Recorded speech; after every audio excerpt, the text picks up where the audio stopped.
Hello students, so welcome to the part 2 of permutation combination. So quickly हम अभी और भी further questions जो PDF के उसको solve कर देंगे. As usual अगर आप पहली बार ये वीडियो देख रहे हैं तो पहला पार्ट ऑलरेडी अवेलेबल है, you can check it out.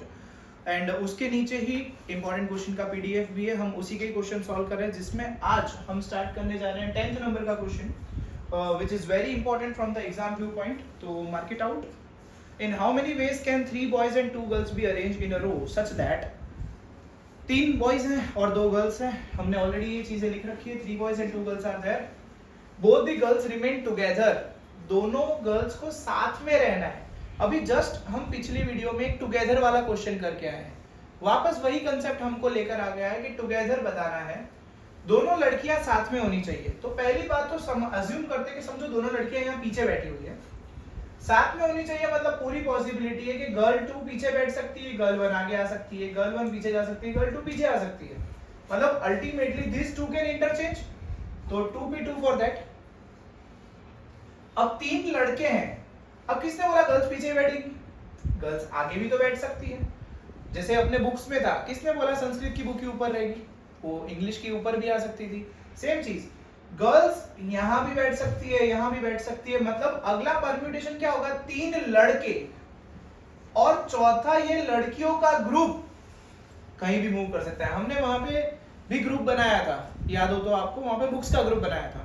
वैसे यहाँ पे 3 लड़के, चौथा ये लड़कियों का ग्रुप. मतलब there must be 4 things which can move. 3 boys can move and 2 girls will go together. वो जाएंगे तो कैसे जाएंगे? साथ में. और वो दोनों साथ में यहाँ भी आ सकते हैं, दोनों साथ में यहाँ भी आ सकते हैं. मतलब that is why 4p4 for that के 3 लड़के प्लस चौथा ये लड़कियों का ग्रुप अब कहीं भी मूव कर सकता है.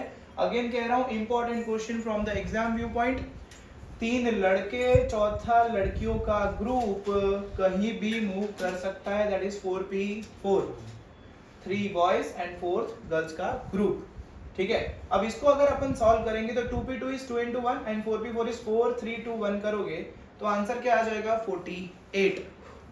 इसमें सेकंड क्वेश्चन पूछा है boys and girls are alternatively arranged. Alternative मतलब पहले बॉय फिर गर्ल, पहले बॉय फिर गर्ल, वैसे. तो boy 1 girl 1, boy 2 girl 2, boy 3. मतलब अल्टरनेटिव का मतलब ही यही होता है, एक को छोड़ के एक. तो बहुत सिंपल है, एक को छोड़ के एक किया है तो मतलब 3 बॉयज अपनी जगह चेंज कर सकते हैं. बॉय 2 उठा के बॉय 1 की जगह पे आ सकता है, बॉय 1 उठा के बॉय 3 की जगह पे जा सकता है. तो तीनों बॉयज आपस में अपनी जगह चेंज कर सकते हैं, इसलिए 3p3. वैसे ही 2 गर्ल्स यहां से उठ के एक गर्ल वहां जा सकती है, वहां से उठ के दूसरी वाली गर्ल यहां आ सकती है. तो they can also interchange their place. That is why 2p2 for that. 3 boys alternatively interchange हो सकते हैं.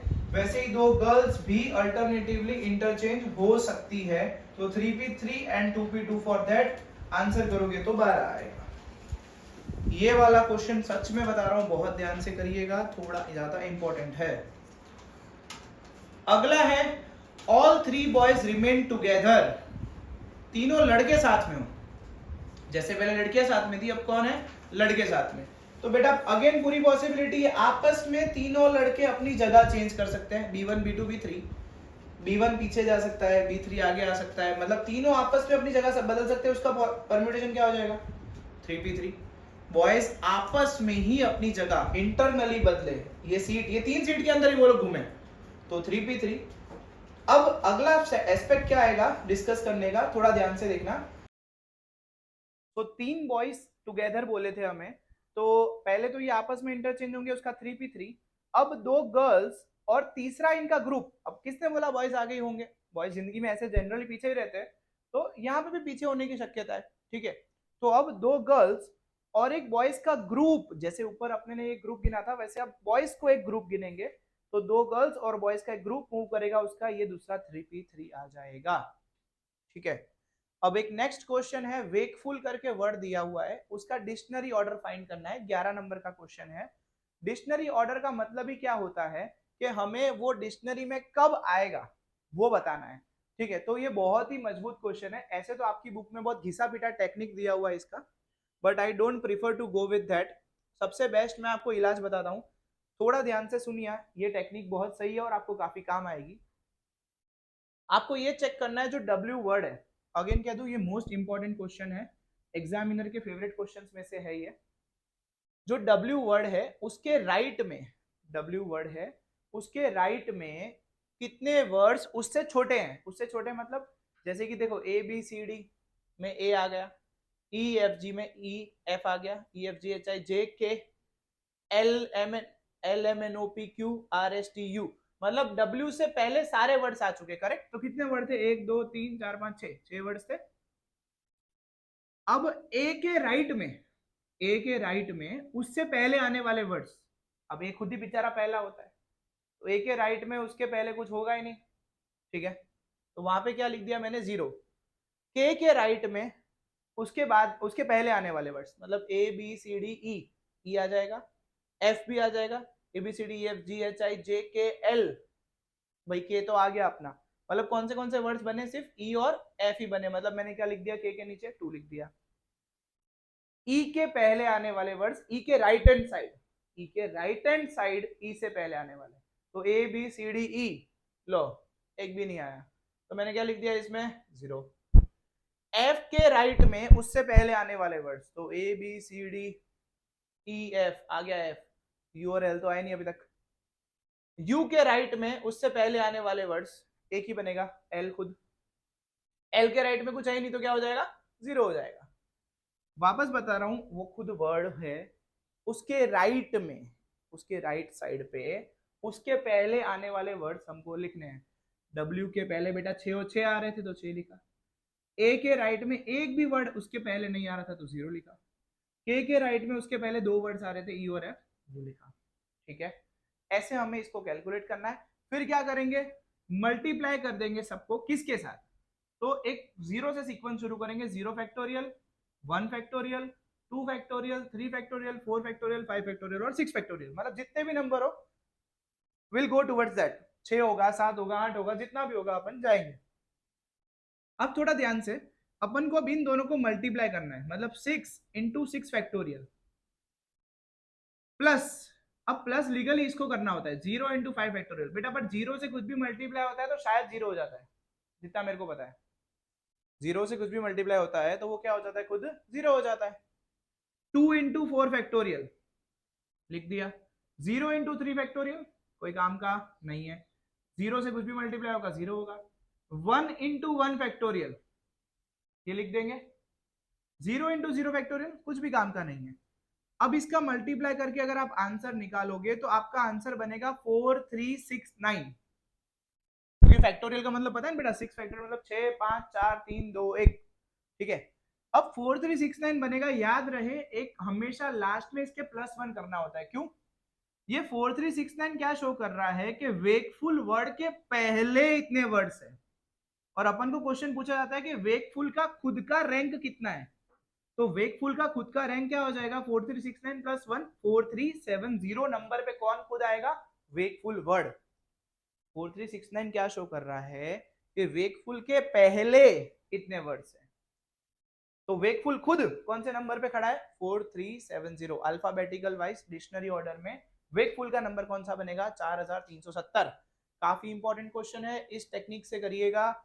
लास्ट टाइम रिपीट कर देता हूं, राइट हैंड साइड में जो भी उसके पहले आने वाले वर्ड्स हैं उतने नंबर लिखेंगे। W के पहले 6 और 6 आ रहे थे, A के पहले कोई भी नहीं आ रहा था, K के राइट में कौन से वाले थे, EF 2 लिखा, E के राइट में एक भी नहीं आ रहा था, F के राइट में भी एक भी नहीं आ रहा था, U के राइट में L आ रहा था, इसलिए रिटर्न 1। डन।